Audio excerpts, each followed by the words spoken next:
She had promised herself no more dating. After her last relationship crashed and burned, she decided to focus on herself for a while. 28 years old and finally content with being alone, she spent her weekends hiking in the mountains, finding peace in nature that she never found in crowded bars or dating apps. That Saturday morning started like any other. The trail was quiet, the air fresh and cool. She loved these early morning hikes, when the world felt like it belonged only to her. The path wound through tall trees and rocky outcrops, challenging but familiar. She had walked this trail dozens of times before. Then it happened. One moment she was carefully navigating a patch of loose gravel.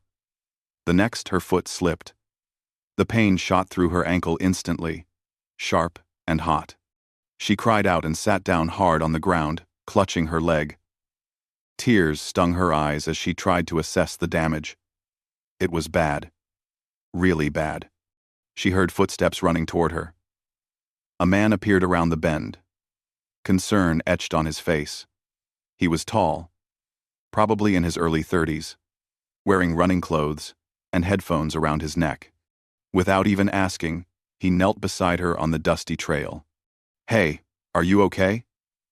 "That sounded painful," he said, his voice gentle but calm. She tried to smile through the pain. "I've been better. My ankle just gave out completely." He asked if he could look at it, explaining he was a physical therapist. His hands were careful and professional as he examined her ankle, asking questions about where it hurt and whether she could move it. His touch was surprisingly gentle for someone with such strong hands. "You really shouldn't walk on this," he said after a moment. "It needs to be checked properly." "Where's your car?" She pointed back down the trail. "About 20 minutes that way. I can hop, or something." He looked at her like she had suggested flying to the moon. "No chance. You'll make it worse." Before she could argue, he stood up and held out his hands. "Come on. I'll carry you." "What?"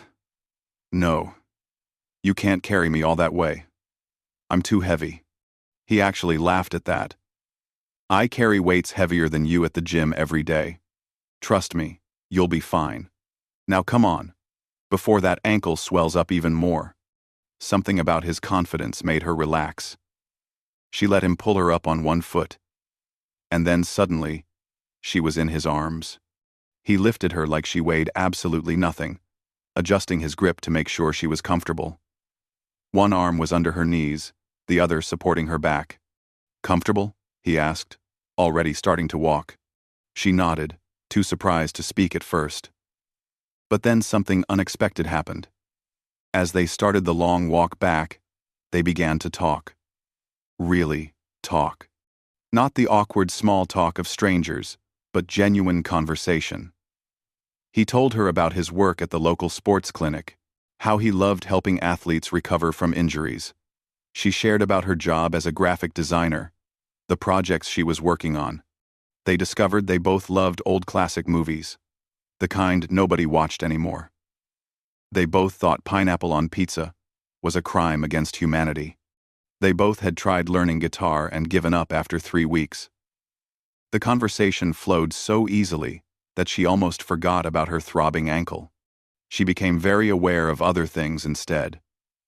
The warmth of his chest through his t-shirt, the steady rhythm of his breathing, the way his cologne mixed with fresh mountain air, the secure feeling of being held.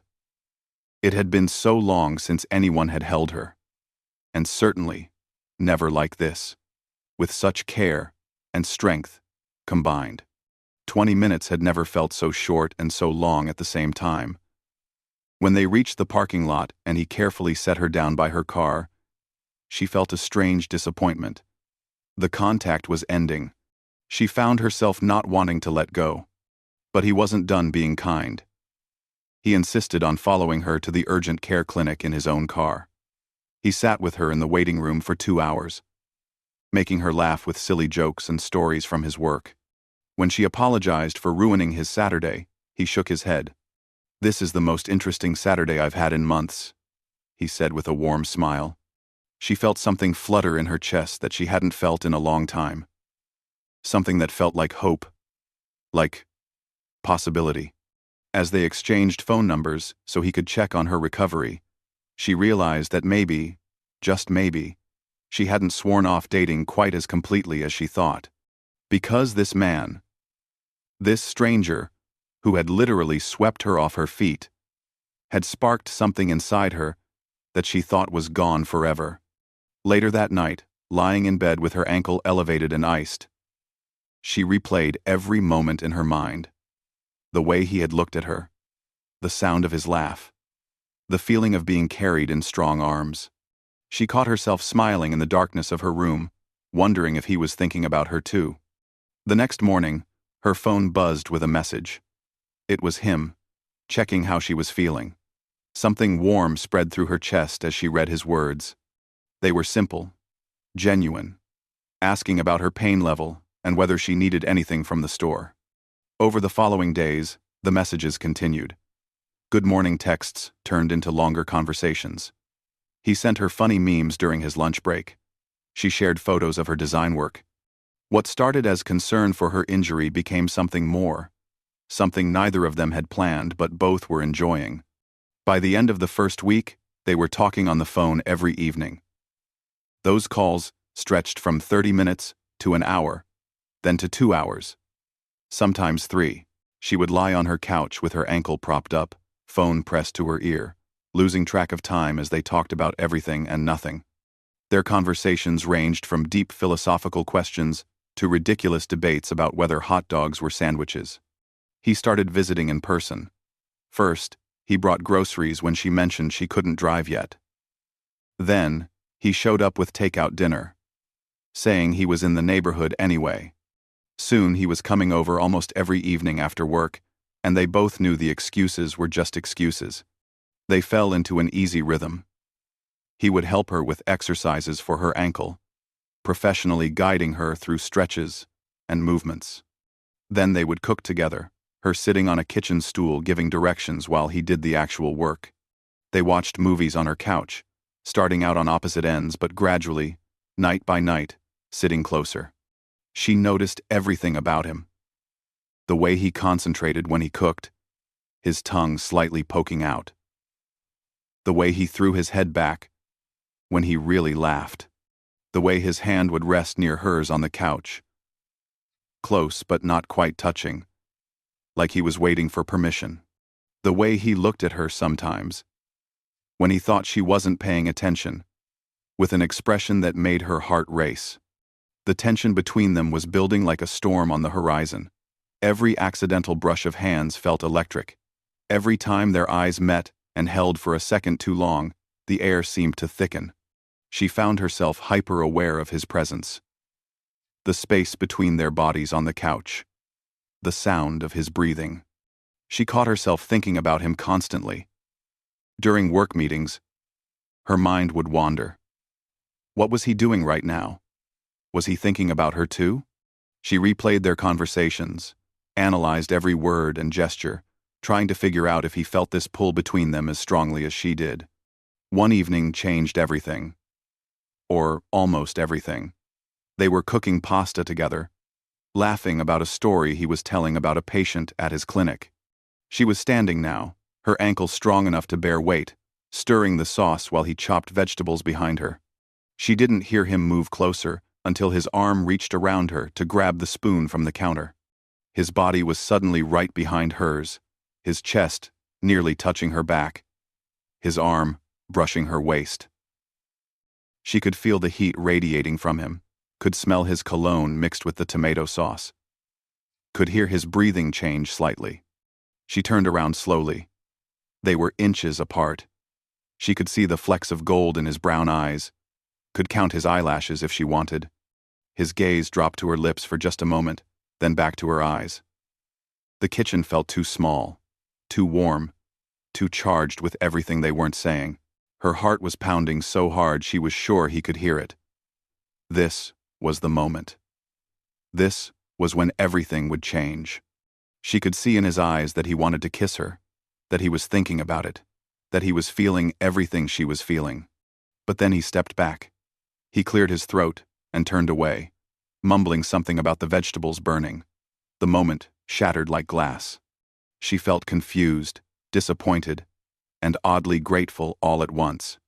Later, as he was leaving, he paused at her door. "I really like you," he said quietly, not quite meeting her eyes. "I want you to know that. But I don't want to mess this up by rushing things. You were hurt when we met, and I don't want you to feel like I took advantage of that." She appreciated his honesty, his respect. But that night, lying alone in her bed, staring at the ceiling, she admitted the truth to herself. She didn't want him to wait. She didn't feel vulnerable or taken advantage of. She felt alive in a way she hadn't in years. She wanted more than friendship, more than these almost moments. She wanted him to kiss her. She wanted to know what his lips felt like, what it would be like to be held by him when she wasn't injured and helpless. The wanting kept her awake half the night. 3 weeks after they met, her ankle was completely healed. She walked without pain, could jog again, could do everything she did before. But the healing also brought uncertainty. Would he stop coming around now that he didn't have a reason? Would their connection fade without the excuse of her injury? She decided to find out. She called him and invited him to an art gallery opening. Her friend was displaying her paintings, and she wanted him there. Not as a caretaker, not as a concerned acquaintance, but as something more. She didn't say that last part out loud, but she hoped he understood. When he said yes immediately, relief flooded through her. She spent an hour getting ready that evening, trying on different outfits before settling on a deep green dress that made her feel beautiful and confident. She styled her hair carefully, applied makeup with a steady hand, and looked at herself in the mirror with determination. Tonight, she decided. Tonight, something would happen. The doorbell rang, and her stomach flipped. When she opened the door, his expression made every moment of preparation worth it. His eyes went wide, traveling from her face down to her dress and back up again. "Wow," he said simply. "You look incredible." The gallery was crowded with people admiring the colorful paintings on white walls. Jazz music played softly in the background. Wine flowed freely, but she barely noticed any of it. She was too focused on him, on the way his hand found the small of her back as they moved through the crowd, on how he stayed close, on how they seemed to exist in their own bubble, despite being surrounded by dozens of people. They stood in front of paintings and whispered their thoughts to each other. His hand never left her back, that gentle pressure grounding and thrilling her at the same time. When someone bumped into her from behind, he pulled her closer protectively. When she laughed at one of his jokes, she let herself lean into him. The evening felt magical, charged with possibility. They sipped wine and talked to her friend, but mostly they talked to each other.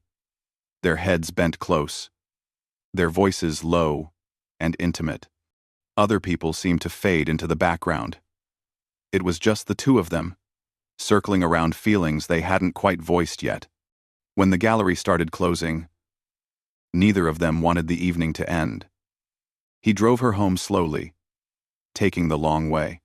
They sat in his car outside her apartment building for 20 minutes, talking about nothing important, both knowing they were just delaying the goodbye. Finally, they walked to her door. This was it. The moment she had been both hoping for and dreading. Her heart hammered in her chest as she turned to face him in the dim hallway light. His hands were in his pockets. He looked nervous, unsure. Nothing like the confident man who had swept her into his arms on that trail weeks ago. She made the decision for both of them. "I want you to kiss me," she said clearly, her voice steadier than she felt. His eyes searched hers, making sure she meant it, making sure she was certain. She held his gaze, letting him see everything she was feeling. Then, slowly, he stepped closer. His hands came up to cup her face, gentle and warm. He leaned in, giving her every chance to change her mind. She didn't. Their lips met softly at first, tentative and sweet. Then something ignited between them. The kiss deepened, all the weeks of tension and restraint releasing at once. Her hands found his hair, tangling in the soft strands. His arms wrapped around her waist, pulling her against him. She made a small sound in the back of her throat, and he responded by kissing her harder, more urgently. They broke apart finally, both breathing heavily. He pressed his forehead against hers, his eyes still closed. "I've wanted to do that since the moment I saw you sitting on that trail," he whispered. She smiled, her hands still in his hair. "Then why did you wait so long?" He opened his eyes and looked at her with such tenderness it made her chest ache. "Because some things are worth waiting for. You're worth waiting for." Groat. They kissed again, softer this time, sweeter. When they finally said goodnight, she floated into her apartment on a cloud of happiness. She touched her lips, still feeling the warmth of his kiss, and knew that everything had changed. This was real. This was the beginning of something important. The next few weeks were the happiest she could remember. They became inseparable, spending every free moment together. He met her closest friends over brunch, charming them all with his easy humor and obvious affection for her. She went to his sister's birthday party and was welcomed warmly by his entire family, who teased him mercilessly about finally bringing someone around. Their physical connection deepened naturally. Kisses became longer, more passionate. Holding hands evolved into wrapped arms and stolen touches. Every moment felt charged with electricity, with the thrill of new love blooming. She felt like she was floating, like life had suddenly become brighter and more vivid. But then the fear crept in. It started small, just a whisper in the back of her mind during quiet moments. This was too good, too perfect. Something would go wrong. It always did. She tried to push the thoughts away, but they grew louder, more insistent. Memories of past relationships surfaced like ghosts. The boyfriend who cheated. The one who slowly stopped making effort until she felt invisible. The one who said he loved her, but made her feel small and worthless. She had sworn she wouldn't let anyone hurt her like that again. She had built walls, thick and high, to protect herself. And now here was this man, this wonderful, kind, patient man, threatening all those defenses simply by being himself. The more she cared about him, the more power he had to hurt her. The thought terrified her. One evening, after a particularly intimate moment together, the fear overwhelmed her. She felt too vulnerable, too exposed. She needed to protect herself, even if it meant pushing him away. So she picked a fight. Over nothing. Really. He had mentioned maybe taking a trip together next month, and she seized on it, like it was a threat. "That's too fast," she snapped. "We've only been together a few weeks, and you're already planning trips? This is exactly what I was afraid of." He looked confused and hurt. "I was just thinking out loud. We don't have to go anywhere. I thought you'd like the beach, that's all." But she couldn't stop herself.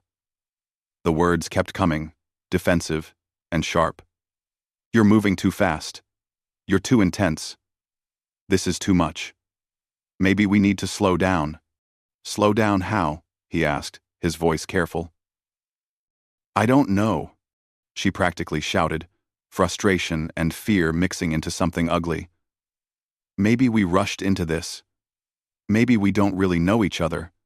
Maybe you're not who I thought you were." The hurt in his eyes made her hate herself, but she couldn't seem to stop. He tried to reach for her hand, and she pulled away. He tried to talk calmly, and she interrupted with more accusations that didn't even make sense. She was sabotaging everything, watching herself destroy something beautiful, unable to stop the train wreck she was creating. Finally, he stood up. His face was a mixture of pain and something else. Something that looked like understanding mixed with disappointment. "I'm not him," he said quietly. "I'm not whoever hurt you before. I'm not going to cheat on you or leave you or make you feel worthless. But I can't prove that to you with words. That's something you have to decide to believe. He walked to her door and paused with his hand on the handle. I care about you. A lot. But I can't fight with ghosts. I can't compete with the people who hurt you in the past. You have to decide if you're going to let those experiences define every relationship you have, or if you're going to trust that this, what we have, is different. Then he left. No kiss goodbye. No, I'll call you later. Just gone. The silence in her apartment was deafening. She sat on her couch and cried, knowing she had just pushed away the best thing that had happened to her in years. Maybe ever. The next 2 days were miserable. Her phone stayed silent. No good morning texts. No funny memes. No calls. The absence of him felt like a physical ache in her chest. She went through the motions of work and life, but everything felt gray and empty. Her best friend finally confronted her. "What did you do?" she asked bluntly. Through tears, she explained everything. The fear, the fighting, the pushing away. Her friend listened, and then shook her head sadly. "You're doing exactly what you always do. The moment something good happens, you destroy it before it can destroy you. But don't you see? You're destroying it anyway. The only difference is whether you get hurt alone or whether you take a chance on being happy." The words hit her like cold water. She was so busy protecting herself from potential future pain that she was causing certain present pain. She was letting her past control her future. She was being a coward. That night, she finally faced her fear head-on. Yes, loving someone meant risking pain. Yes, opening her heart meant someone could break it. But wasn't the alternative worse? Living behind walls, never letting anyone in, protecting herself into a lonely corner. She realized that wanting more, needing more, wasn't weakness. It was the bravest thing she could do. The rain was pouring down in sheets when she arrived at his apartment. She didn't have an umbrella, didn't care that she was getting soaked. She just needed to see him, to fix what she had broken, to choose courage over fear. She knocked on his door with a shaking hand. When he opened it, surprise crossed his face. She must have looked like a mess, dripping wet, mascara probably running, hair plastered to her head. But she didn't care about any of that. "I'm scared," she said before he could speak. The words tumbled out in a rush. "I'm so scared because I want more with you. I want everything, and that terrifies me because I've been hurt before. I've had my heart broken and my trust shattered. I built walls to keep myself safe, to make sure nobody could hurt me like that again." He started to speak, but she held up her hand. She needed to get this all out. "But those walls were also keeping me from something real. They were keeping me from you. And when I met you, when you literally lifted me up that day on the trail, something changed. You kept lifting me up in every way after that. You were patient and kind and genuine. You made me laugh. You made me feel seen. You made me feel safe." Tears were mixing with rain on her face now. "And that scared me even more, because I had more to lose. So I pushed you away. I created a fight over nothing because I was terrified that if I let myself want more, if I let myself need you, then you'd have the power to destroy me." She took a shaky breath. "But these past 2 days without you have been awful. And I realized something. I'm going to get hurt either way. Either I'll push away everyone who tries to get close and hurt from loneliness, or I'll take a chance and maybe get hurt. But at least I'll have really lived. At least I'll have tried." He stepped back and pulled her inside, out of the rain. He grabbed a towel from his bathroom and wrapped it around her shoulders. But he didn't say anything yet. He was letting her finish. "I want more," she said, looking directly into his eyes. "Not just more dates or more kisses or more time together. I want all of you. I want to let you all the way in. I want to stop being afraid and start being brave. I want to trust you. I want to build something real with you." Her voice dropped to almost a whisper. "And I'm sorry I pushed you away. I'm sorry I let my fear hurt you. You deserve better than that. You deserve someone who chooses you every day, who doesn't run when things get real. I want to be that person. I'm choosing you. I'm choosing us. I'm choosing to be brave enough to want more." For a long moment, he just looked at her. She held her breath, wondering if she had waited too long, if she had broken something that couldn't be fixed. Then he pulled her into his arms, towel and all, holding her tight against his chest. "I've been miserable without you," he said into her hair. "These 2 days felt like 2 years. I want more too. I want everything. But I need you to promise me something." She pulled back to look at him. "Anything. Promise me that when you get scared, you'll talk to me instead of pushing me away. Promise me you'll give us a chance to work through hard things together. I'm not asking for perfect. I'm just asking for honest." She nodded, fresh tears spilling over. "I promise. No more running. No more pushing away. We face things together." He smiled then, that warm smile that had first made her heart skip. "Then, we're going to be okay. Better than okay." They spent the rest of the night talking. Really talking. About her past relationships and the scars they left. About his own fears and insecurities. About what they both wanted from this relationship. What they needed. What their boundaries were. They talked about communication and trust. About fighting fair and being vulnerable. They laid a foundation, brick by brick, for something that could last. As dawn broke and painted the sky pink and gold, they were still curled up together on his couch, exhausted but content. She realized that this moment, this conversation, was more important than their first kiss. This was the moment she truly let him in. This was the moment she chose love over fear. 3 months later, she would look back on that rainy night as a turning point. Not just in their relationship, but in her life. She had learned that being brave didn't mean not being scared. It meant being scared and choosing to try anyway. It meant being vulnerable enough to want more and courageous enough to say it out loud. They still had hard days.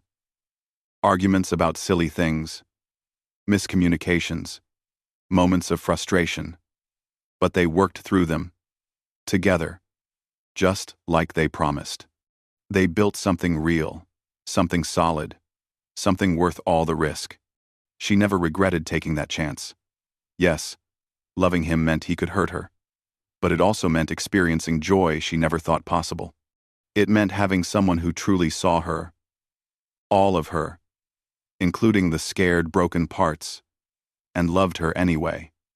It meant being part of something bigger than herself. When people asked how they met, she would smile and say he literally swept her off her feet. But the real story was deeper than that. He had lifted her up in every sense, and she had found the courage to let him, to lean into his strength while discovering her own. Together, they were building something beautiful, one brave choice at a time. And it all started with wanting more and being brave enough to reach for it.